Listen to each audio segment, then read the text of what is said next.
अस्सलाम वालेकुम। इन सबको मुबारकबाद देना चाहता हूं। कैसर रब्बानी साहब और कैसर साहब, मदर साहब, आप सबको मुबारकबाद देना चाहता हूं न्यूज चैनल के जरिए से। मेरा एक सवाल है जो चंद्रबाबू नायडू और नीतीश कुमार के बारे में जो वादे किए हैं बीजेपी को, उनके तरफ से मैं कहना चाहता हूं कि क्या वादे पूरे हुए हैं या नहीं? मदर साहब।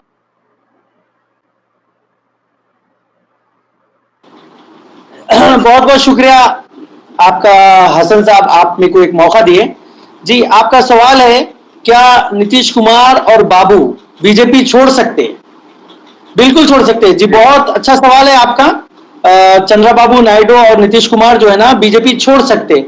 इसकी एक वजह यह है कि चंद्रबाबू नायडू को सबसे ज्यादा दलित और मुसलमान के वोट से वो जीते, और दलित और मुसलमान ये कभी नहीं चाहता कि वो बीजेपी को साथ दे। दलित जो है ना, उनके जो मसाइल है उसको बीजेपी दबा रही है, दलित के मसाइल को बीजेपी दबा रही है। तो दलित और मुसलमान ये नहीं चाहता कि चंद्रबाबू नायडू उसको साथ दे बीजेपी को, और इनके ऊपर प्रेशर भी है कि मुसलमानों का प्रेशर है कि आप बीजेपी को छोड़ दो, और दलित भी प्रेशर डाल रहे हैं। इसकी वजह से उनकी जो है ना आपस में जो एमएलएस है वो बाबू को जो है ना कह रहे हैं कि आप बीजेपी का साथ छोड़ो। एक वजह ये हो गई। दूसरी वजह यह है कि जो बाबू को जो आने के लिए दावत दी गई और उसके लिए कुछ मुतालबात रखे बीजेपी गवर्नमेंट की तरफ से, तो बीजेपी जो फुलफिल जो जो सवाल के जवाब देंगे, बोले जो उन्होंने कुछ मुतालबा किए थे, आप हमारा साथ देंगे तो हम आपको इतना पैसा देंगे, ये देंगे, आपकी रियासत को डेवलप करेंगे, तो वो लगता है कि वो अभी नहीं हो नहीं पा रहा। और जो पैसा दिया देंगे बल्कि जो बीजेपी कही है या एनडीए कहे हैं, तो उस पर वो पूरा नहीं उतर पा रही। तो इसकी वजह से बाबू उनका साथ छोड़ सकते। अब रहा मसला नीतीश कुमार साहब का। नीतीश कुमार साहब को तो हमेशा ये कहा गया है कि ये पलटू चाचा है। हमेशा हर कोई ये बोलता है कि पलटू चाचा। अभी आप सुन रहे थे कि चाचा एक बार पलटी मार लो, एक बार पलटी मार लो, जैसे आपको आमतौर पे कहा जा रहा था, दिखाया जा रहा था, और छोटे छोटे क्लिप्स बना के डाले जा रहे थे सोशल मीडिया पे कि पलटू चाचा एक बार पलटी मार लो आप, फिर सारा हिंदुस्तान आपको झुककर सलाम करेगा। इस पर जो है ना नीतीश कुमार, खैर पब्लिक की कोई क्या राय है वो तो नीतीश कुमार जानते हैं, तो नीतीश कुमार भी जल्दी साथ छोड़ सकते भाजपा का, बीजेपी का, इसलिए कि उनके ऊपर भी जो वायदे किए गए वो पूरे नहीं कर पा रही है बीजेपी गवर्नमेंट। तो हो सकता है बीजेपी जो है ना, बीजेपी को ये नीतीश कुमार साथ छोड़ दे, और बाबू और नीतीश कुमार जब साथ छोड़ देंगे तो फिर बीजेपी खुद ही खुद जो है ना गिर जाएगी, गवर्नमेंट गिर जाएंगी। तो नीतीश कुमार का जो वायदा पूरा नहीं किया गया है, इससे काफी नाराज है नीतीश कुमार की, सारे जो है ना काबीना पूरी नाराज है और साथ जो है ना छोड़ने का मुतालबा कर रही है नीतीश कुमार को। इस वजह से वो लोग नीतीश कुमार जो है ना और चंद्रबाबू नायडू दोनों भी जो है ना भाजपा का साथ छोड़ सकते हैं, जिससे भाजपा की एनडीए की हुकूमत गिर सकती है। मदर साहब, मेरे को ये कहना था, इंडिया बहुत जोर लगा लिया था नीतीश कुमार चंद्रबाबू को नायडू के बारे में, तो वो कांग्रेस में शामिल होंगे बोल के, मगर वो शामिल नहीं हुए। अचानक जो है नीतीश कुमार चंद्रबाबू बीजेपी की गोद में गिर गए। तो बीजेपी अपने गोद में तो गिरा ली लोगों को, मगर जो है वादे पूरे नहीं कर सक रही है। तो क्या मजबूरी है जो लोग बीजेपी को सवाल नहीं कर सक रहे हैं लोग? जी देखिए, दरअसल किसी को कुछ लालूच देके लाया जाता ना, तो उसके बाद वो लालूच उसकी पूरी नहीं होने पर वो लोग छोड़ सकते हैं अपनी, वो जो मनवा के लाया गया और उनको जो वादे किए गए वो उनके पास वो नहीं कर सक रही भाजपा। तो लिहाजा इन दोनों छोड़ सकते हैं। जैसे कि जितना पैसा देंगे बोल के बोले, उससे कम पैसा बाबू को दिया गया और रियासत को डेवलपमेंट करने के लिए, और उसी तरीके से नीतीश कुमार को भी जो पैसा दिया गया और उसका बहुत कम हिस्सा नीतीश कुमार तक पहुंचा गया। लिहाजा उन लोग अभी नाखुश है। देखना है आगे कि क्या होता, ये लोग हटते या हुकूमत गिर जाती या नीतीश कुमार अपना साथ जो है ना हटा लेते या बाबू हटा लेता, ये आगे अपने को मालूम होगा। रब्बानी साहब, नीतीश बाबू और चंद्रबाबू नायडू में क्या कहना है आपका? मेरा तो कहना ये है कि अभी ये हुकूमत तो जल्दी गिरने वाली नहीं है।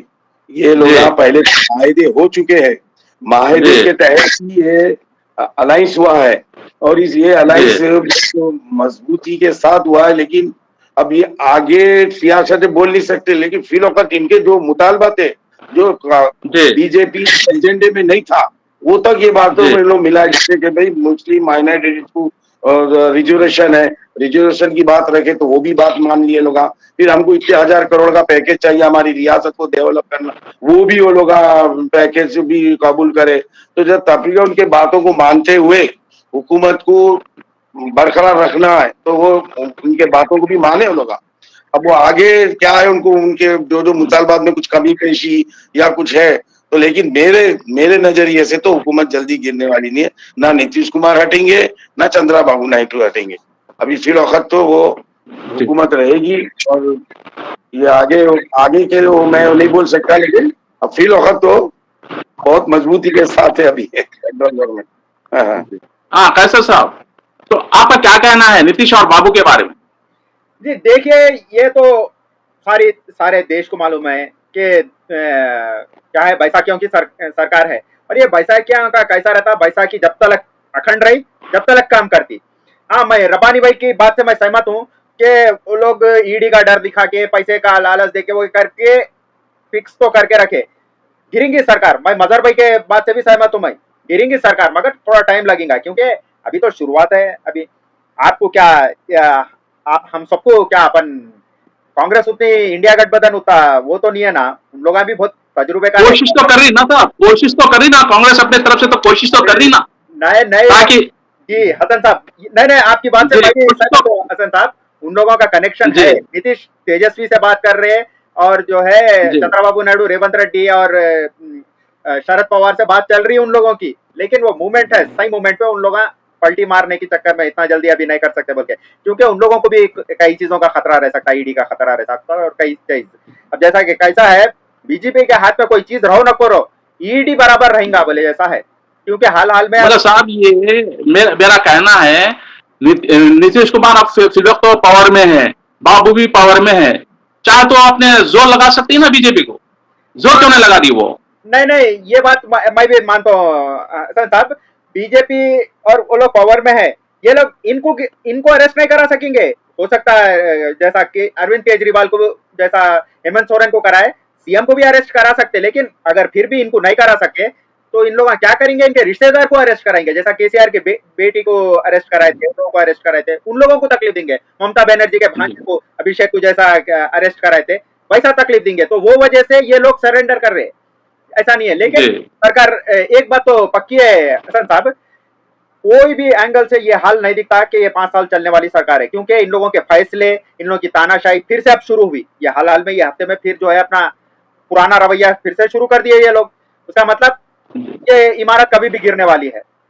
ना के चंद्रबाबू नायडू, नीतीश कुमार, बल्कि बीजेपी के कई ऐसे लोग हैं जो है बीजेपी से हटेंगे। मेरा ये अंदाजा है साहब, और मेरा यही कहना है। अब जो फंड मिला है नीतीश कुमार और चंद्रबाबू नायडू को, क्या वो खुश है उसमें? नहीं साहब, जो फंड मिला है, 15,000 में कहा खुश, 50,000 करोड़ की बात हुई थी, 15,000 करोड़ दिए, 15,000 करोड़ दिए।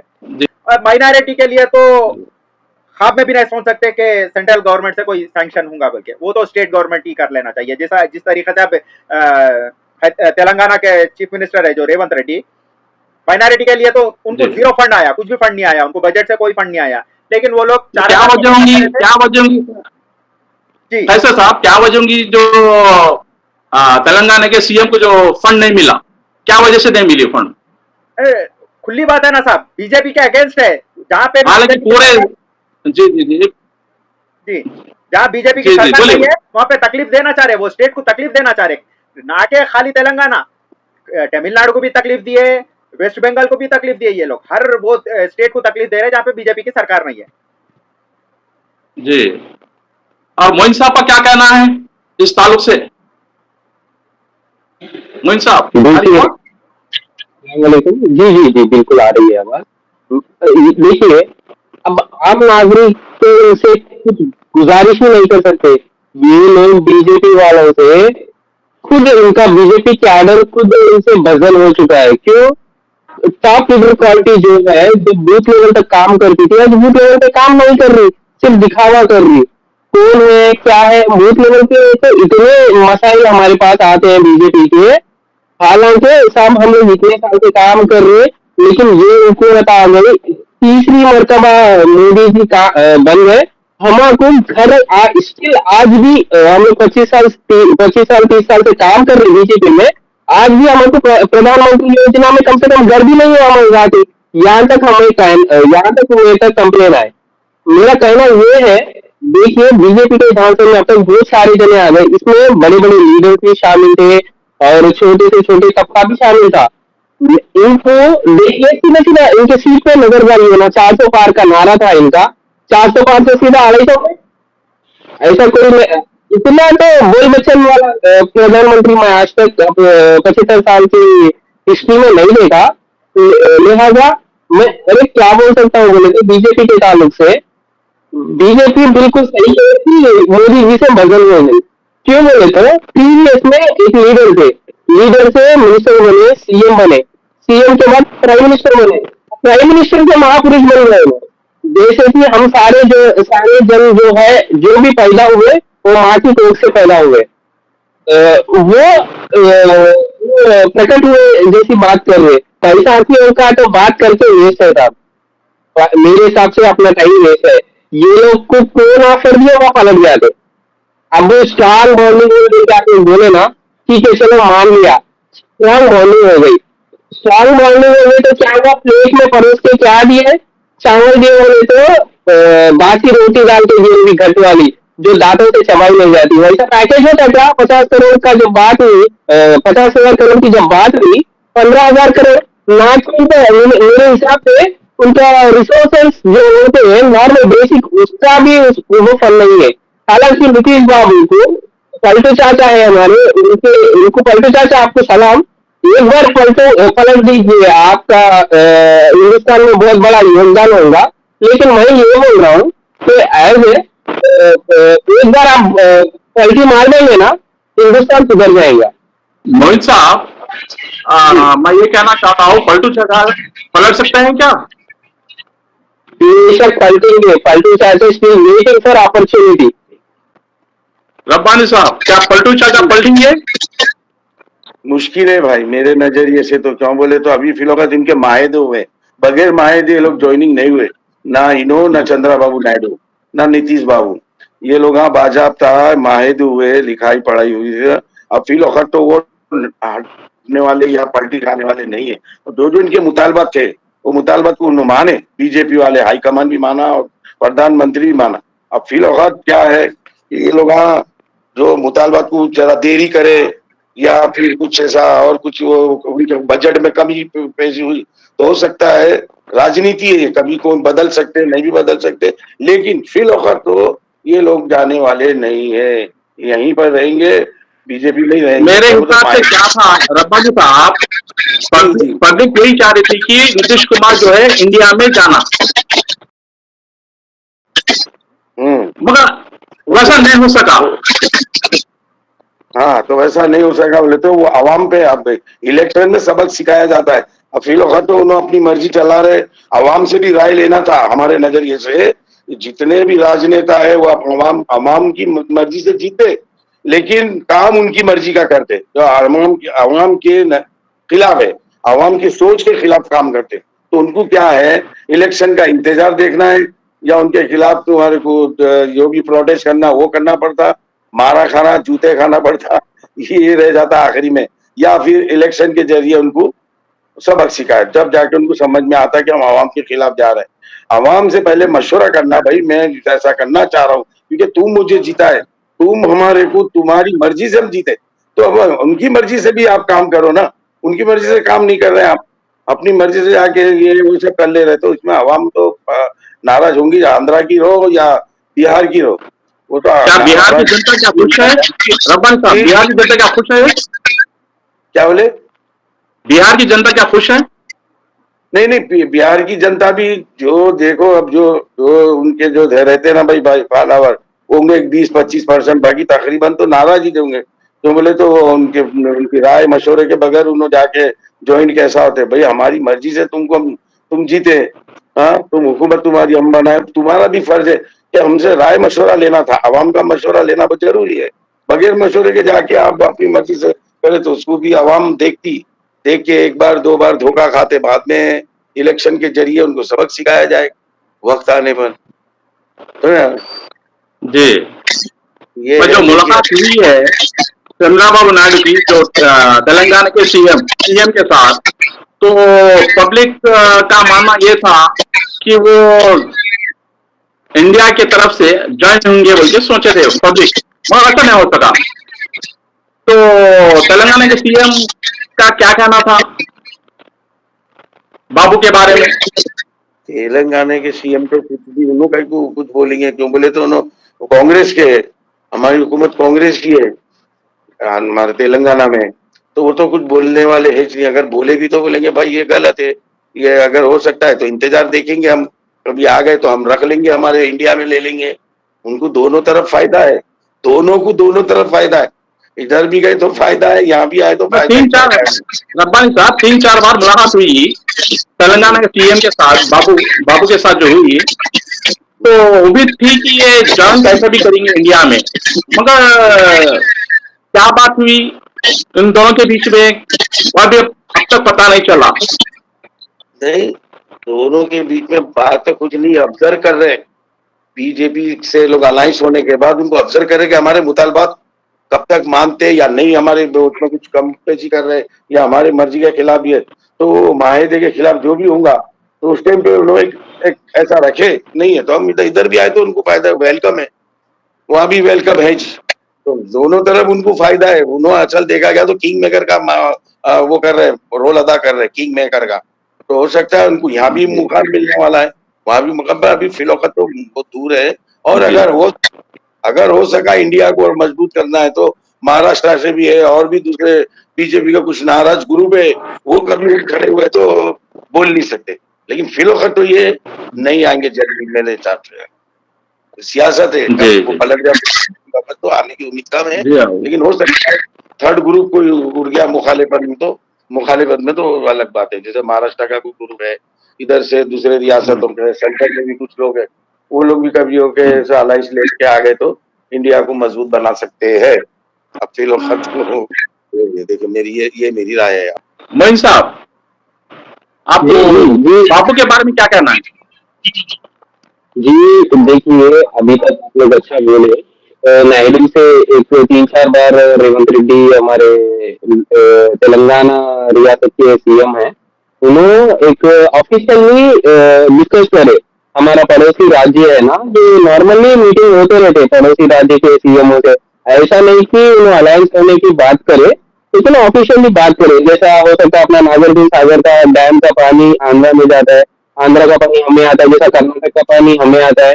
तो इस कारण से जैसे ऑफिशियल बातचीत हुई, ना कि इंडिया अलायंस में मिलो करके। तो ये सारा जो था ना, दिल की तसल्ली का मसला था। मैं भी इत्तेफाक रखता हूँ, इतना जल्दी नीतीश और नायडू नहीं तो कहते, इतना भी ये नहीं है कि ये लोग अपॉर्चुनिटी के लिए वेट कर रहे हैं। बराबर इनको जैसा टाइम मिलेगा वो हिसाब से कंटी मारेंगे। रहा नायडू का जहाँ पे डिसअपॉइंट होता है उनका माइंड आके, जहाँ पे ब्लॉक होते हैं ना, उनको उनकी चाहत थी अमरावती डेवलप करने का। अमरावती के लिए जहाँ तक डेवलपमेंट का मसला देखिए, नियर बाई 50,000 करोड़ का नॉर्मल बताए, उसका जहाँ तक तो पूरा डेवलपमेंट स्ट्रक्चर था 1,25,000 करोड़ का है, 1,25,000 करोड़ के अमाउंट का स्ट्रक्चर है। फिर भी नायडू जी फर्स्ट टर्म में 50,000 करोड़ पूछे, उसमें से लेके जाके क्या करे 15,000 करोड़ हाथ में दिए। तो वहाँ का मेरे ख्याल से वहाँ का स्ट्रक्चर ही नेगेटिव है। तो मेरे ख्याल से नायडू जी इनकी बात से इत्तेफाक नहीं रख रहे। तो अभी ये क्या जो हुआ ना, जो अग्रीमेंट हुआ है लोगों के बीच में, बस वो अग्रीमेंट के लिए ये लोग वेट कर रहे हैं, और दूसरा कुछ भी नहीं है कि इतना खास जो ये लोग उम्मीद लगा के बीजेपी में गए थे, वो उम्मीद पे ना बीजेपी खड़ी उतरी, ना लोगों का फुलफिल हुआ। अभी जैसे सुनो, अगर में बहुत एक अच्छी बात बोले, ईडी और सीबीआई का प्रेशर लगा था, बेशक ईडी और सीबीआई की लोगों के ऊपर चाकू लटक रही, तलवार लटक रही है उनके ऊपर। क्यों बोले तो देखिए, दिल्ली के सीएम अपने ऑनर सीएम जो अरविंद केजरीवाल जी है, माननीय सीएम दिल्ली के, उनको अंदर डाल दिया गया। इससे पहले शिक्षा मंत्री मनीष सिसोदिया को अंदर डाल दिया गया। इससे पहले स्वास्थ्य मंत्री हेल्थ मिनिस्टर को अंदर डाल दिया गया, सत्येंद्र जैन को। उसके बाद पार्लियामेंट के संजय सिंह को अंदर डाल दिया गया। ऐसा करके हेमंत सोरेन को भी अंदर डाल दिया गया। ममता बनर्जी के भतीजे को अंदर डाल दिया गया, नहीं सुनने पे। जो अभी 75 ईयर्स के बाद मोदी जी रिटायरमेंट होंगे या नहीं होंगे डाउट था। अभी तो बीजेपी मोदी जी से बदल हो गई। मेरा जहां तक ख्याल है 99% मोदी जी को उतार देंगे। वो 2-3 साल जो होंगे, जो बीजेपी के सीएम है मेरी नजर में, जो ज्यादा जुल्म करेगा तो पीएम को जाएगा।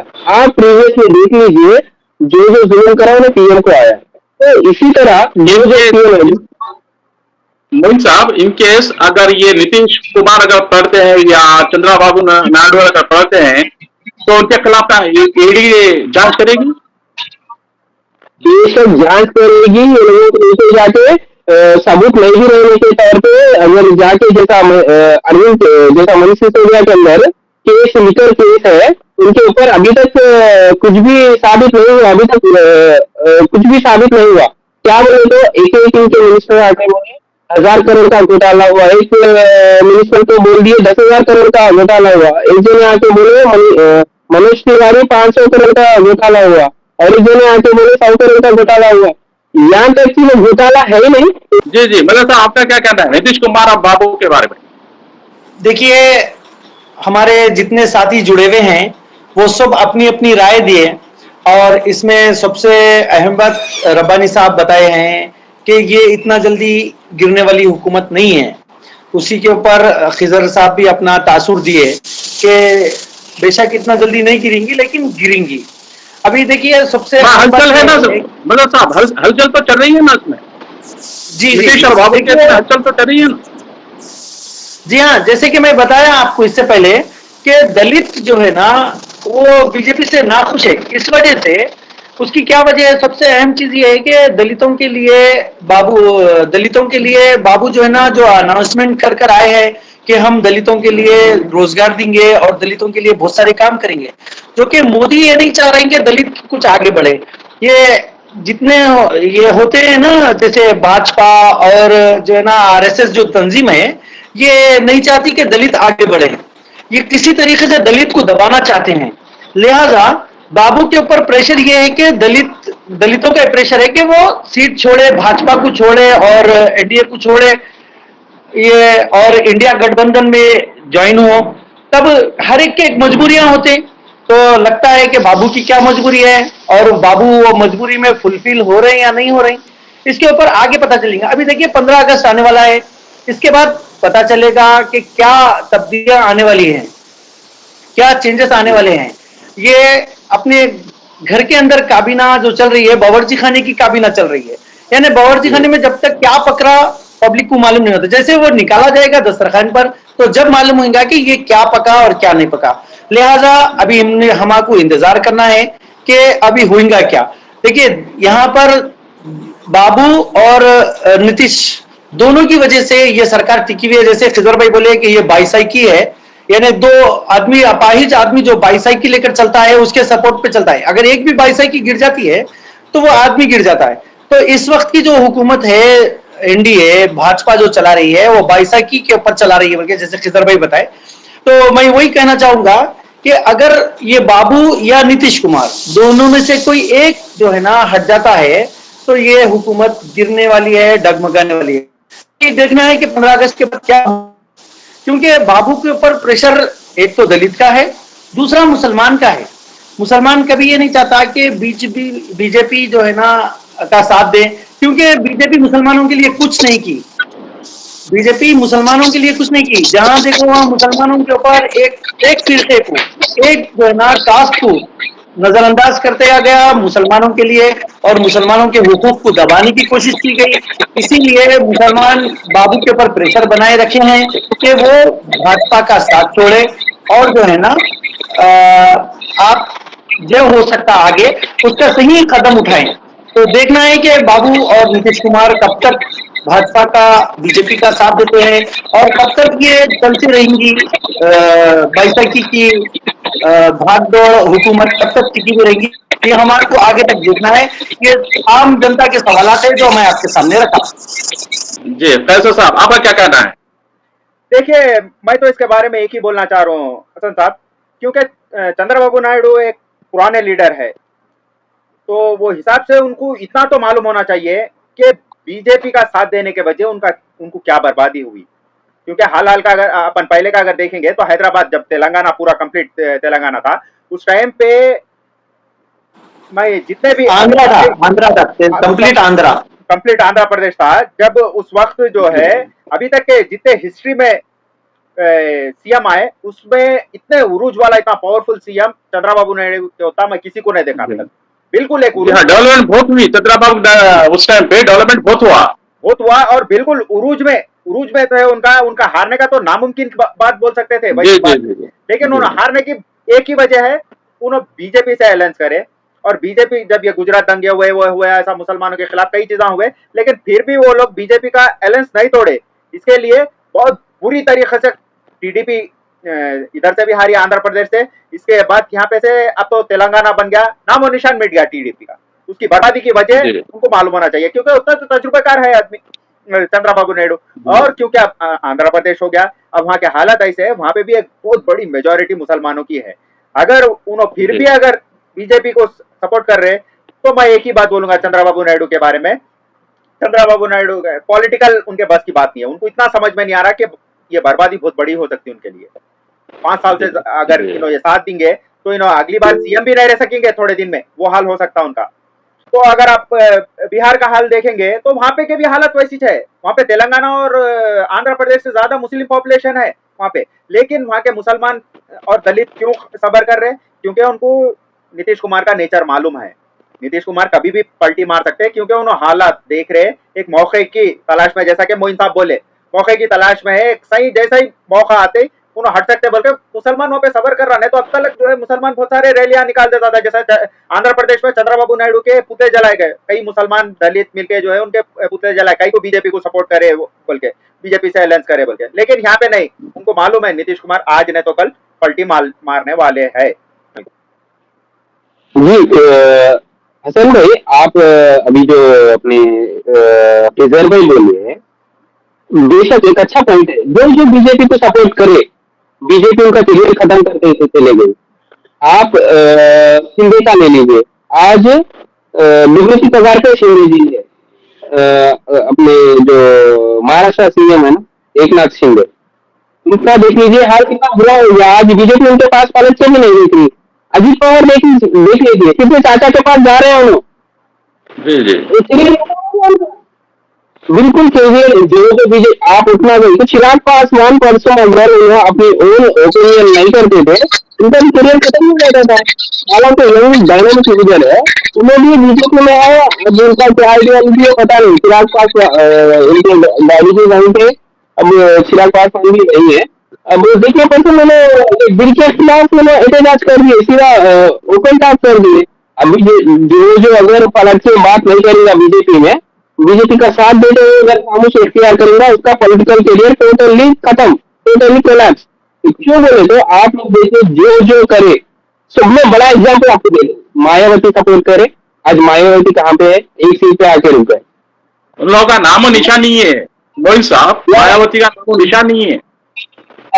ये वजह क्या है?